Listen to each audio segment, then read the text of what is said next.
sioniste. Oui, est-ce que ce lobby sioniste, d'après vous, existe ou non en France? Alors moi je parlerai, il y a des lobbies, alors il faut savoir ce sur quoi on s'entend. Si vous voulez, moi j'aime pas le mot lobby parce qu'il évoque quelque chose de secret et d'occulte.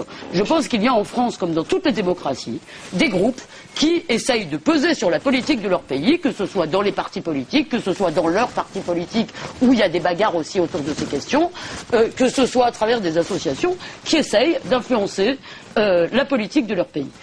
Donc, moi je ne parlerai pas de lobby sioniste, je parlerai éventuellement d'un lobby pro-israélien, comme il y a, je veux dire, des gens qui essayent de pousser les relations de la France avec le monde arabe, ou avec l'Afrique, ou avec qui vous voulez. Donc, il y a des gens qui sont pro-israéliens, des sympathisants d'Israël, des amis d'Israël en France. Par ailleurs, il y a des institutions ou des associations juives, dont l'un des buts affichés et avérés, et que certainement Dieudonné approuve, donc, si je comprends bien, et, entre autres, de combattre l'antisémitisme. Voilà. Pour ce qui est d'un lobby puissant, si ce lobby était puissant, comment expliquez-vous, je veux dire, qu'il y ait des milliers ou des millions de gens qui puissent manifester, si vous voulez, pour clamer le règne d'Israël? Comment serait-ce possible? Pourquoi, alors que ce lobby, ou les représentants d'un certain nombre d'associations juives ont protesté quand on a invité Kadhafi, quand on a invité Hafez al-Assad, est-ce que ça a empêché qui que ce soit? Enfin, donnez-moi les manifestations concrètes, je veux dire, de la puissance de ce lobby. Alors quoi? Les médias? Donc Dieudonné, les médias vous empêchent de parler. Alors, c'est simplement effectivement une mainmise, notamment sur les médias. C'est évident pour moi. Évident à quoi?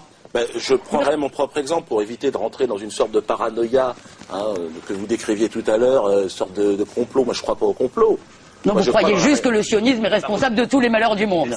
Mais vous ne croyez pas au complot, par ailleurs, bien sûr. Non, je n'aime pas cette logique du complot. Non, vous pensez que le sionisme est responsable de tous les malheurs du monde. Mais vous ne croyez pas au complot, je l'en conviens. Je comprends que vous auriez envie de penser à ma place. Écoutez, je ne peux pas vous empêcher de dire tout et n'importe quoi. Non, vous pouvez surtout pas m'empêcher de vous lire et de vous écouter. Bon, écoutez, pardon. Alors, quelle est votre question exacte, pour que je sois le plus précis possible? Du pouvoir du lobby sioniste en France. Le dîner annuel du CRIF, qui convoque tous les élus de la République, chaque année, jusqu'au président de la République, cette fête au communautarisme est un scandale anti-républicain qui doit cesser le plus vite possible. L'État français doit être au-dessus de ces petites associations cultuelles et qui n'ont pas à avoir autant de pouvoir. C'est impossible. C'est pas cultuel, le CRIF. C'est pas culturel. Alors quoi? C'est quoi? C'est une association qui n'est pas culturelle, puisque comme vous savez, juif, on peut parfaitement être juif sans être croyant. Donc si vous voulez, c'est une association qui s'occupe des intérêts, disons, de la population juive en France. On peut être juif athée. Oui. Et on peut être un musulman athée aussi? Écoutez, je ne me prononcerai pas là-dessus. Bouddhiste athée. Comment? Alors ça, je n'en ai aucune idée. Je pense que bouddhiste, on ne croit pas en Dieu. Il peut y avoir des tasses athées, ça c'est sûr. Alors, la manifestation, je parle de mon exemple, évidemment, qui est l'exemple je peux être le plus objectif. Mon exemple, c'est que j'ai bien vu qu'il y avait cette sensibilité autour de ce sujet, de ce sketch, sur un colon israélien, sur le sionisme, une critique virulente sur le sionisme, était, à un moment donné, la limite qui vous excluait de manière définitive des médias. C'est donc bien que le sionisme est la frontière, le sacré, si vous voulez, en tout cas au niveau des humoristes. Et je suis bien placé pour le savoir, ça fait à peu près plus de 20 ans maintenant que je fais ce métier. Donc ce que je dis, c'est la vérité et c'est prouvé par ma propre expérience. Bon, donc la preuve de l'emprise sioniste sur la France, c'est que vous êtes chassé des médias, ou que vous ne pouvez pas vous exprimer dans les médias. Moi, c'est mon histoire. Moi, je lance un appel aux grandes chaînes de télé. Mon histoire. Invitez Dieudonné. Invitez Dieudonné, ça va, comme ça il comprendra alors. Voilà. Invitez Dieudonné. Le 20h de TF1. Invitez-moi. Voilà. Avec je suis désolé, moi je n'en ai pas le pouvoir. Voilà. Je pense que c'est une bonne idée. Non, mais comme ça, effectivement. C'est pas raisonnable. Mais non, Pourquoi c'est pas raisonnable? C'est pas Au moins, raisonnable. les gens pourraient comprendre qu'il n'y a Ah non, de vous inviter, si, pas... mais moi, je vous le répète, je pense vraiment que c'est toujours contre-productif d'empêcher quelqu'un de parler. Voilà. Ça, donc, c'est clair. Ça, je suis vraiment pour qu'on vous laisse parler. Oui. Mais enfin, excusez-moi, donc là, vous parlez quand même, vous avez créé un parti pour ça, l'emprise sioniste. Mon expérience... Non, mais à part vous. Mon expérience... Ouais, non, l'emprise il semblerait que sur mon exemple personnel, on comprend mon mode de fonctionnement et bon, ma logique. Il y a une petite logique. Voilà. Bon. Sur les autres, alors dans une liste, on est 26.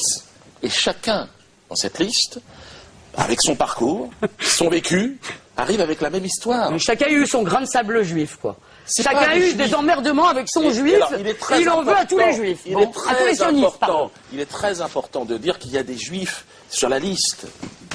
Donc, alors, oui, des sortes de juifs honteux. Ça me moi, j'accuse personne. Les gens sont mais juifs comme ils veulent. Je sais pas comment vous allez les définir. Moi, j'accuse personne. D'accord, d'être un juif honteux. Les gens sont juifs. Il est assez folklorique, votre rabbin, il faut dire. Il est assez rigolo. Je ne suis pas juif. À la fin de son intervention, je ne vais pas commencer à critiquer. mais je vais vous dire ce qu'il propose. À la fin de son intervention, votre rabbin, j'ai regardé sur Internet, et à la fin, il dit que, quand même, avec un peu de chance, les juifs honorables, ceux qui se seront bien comportés, pourront rester en Palestine avec le statut que leur confère l'islam, c'est-à-dire le statut de 10 000. Il est sympa, votre rabbin. Alors là, mais vous savez, vous me faites penser à Le Pen quand il sortait son bon arabe ou son bon noir. Je veux dire, vraiment, ah oui, c'est vrai, c'est vous maintenant. C'est vous maintenant. C'est ça, oui, Sur un autre sujet, parce qu'on n'a plus beaucoup de temps, c'est un point qui revient souvent dans le discours de Dieudonné et de ses colistiers. Que pensez-vous de l'existence de mouvements comme la LDJ ou le Bétard en France, qui sont visiblement interdits, en tout cas c'est leurs arguments, aux États-Unis ou à Israël? Écoutez, d'abord, sur le droit, si vous voulez, je pense que nous avons un droit, nous vivons dans un état de droit. S'il y a dans le Bétard, les statuts du Bétard et de la LDJ, et dans leurs activités, je veux dire, quelque chose qui est contraire au droit français, eh bien qu'on les interdise. Voilà, tout simplement, et je n'aurai aucun problème avec ça. Deuxièmement, je le répète, moi, je pense que le combat doit se mener sur le terrain des idées. Voilà. Et je n'ai pas envie... D'abord, je ne mène pas un combat ni au nom des Juifs, pas au nom des Juifs. Je n'aime pas je pense que c'est le problème de tout le monde. Voilà. Je pense que les idées de Dieudonné sont dangereuses pour tout le monde. Je pense que vous emmenez ces populations de gamins qui subissent déjà des injustices. Vous êtes en train de leur bourrer le crâne avec l'idée que tout leur malheur vienne des Juifs et des sionistes. Alors moi, je leur réponds, ce malheur ne vient pas des Juifs. Ni des sionistes. Il vient des sionistes, ah bon, comme cette personne. Et évidemment, vous devez vous battre et vous réveiller.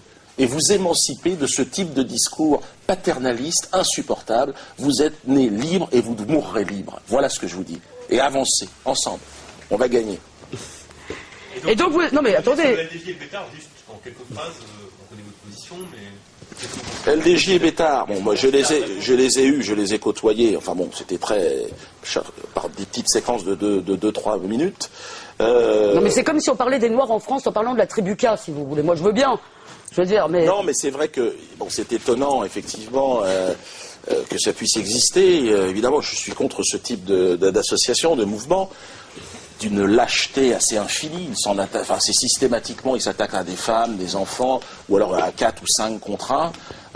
Je pense que, ne serait-ce que de toute façon dans l'avenir, et dans ce qui est en train de se préparer en France, je ne pense pas qu'ils soient réellement dangereux en réalité, parce qu'ils sont peu nombreux, ils sont hystériques, et surtout ils n'ont pas la motivation des gens qui sont en face et qui sont prêts à se défendre aujourd'hui.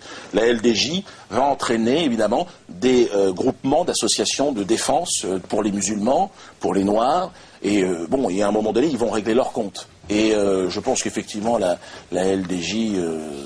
Vous voulez dire combien de divisions? Pardon? Vous voulez dire les Juifs combien de divisions? Non, je veux dire c'est pas ça, non, pas du tout. Je veux dire comment peut-on être animé d'autant de haine du non-juif que ce genre d'individu, quoi. C'est-à-dire qu'on a le droit d'être vivre en France et de ne pas être juif. Il faut que